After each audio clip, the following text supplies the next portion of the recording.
చెప్పు.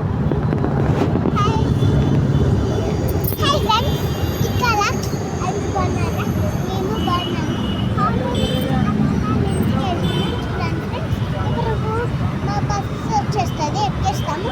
ఎక్కిన తర్వాత కూర్చుంటాము. కూర్చున్న తర్వాత ఫ్రెండ్స్ బస్ ఎక్కేసాం. బస్ అంటే ఇదే ఎక్కాలి. హాయ్ ఫ్రెండ్స్, ఇక్కలాక్స్ అందరు బాగున్నారా? మేము బాగున్నాము. హాలిడేస్కి మేము అమ్మమ్మ వాళ్ళ ఇంటికి వెళ్తున్నాం. Good night.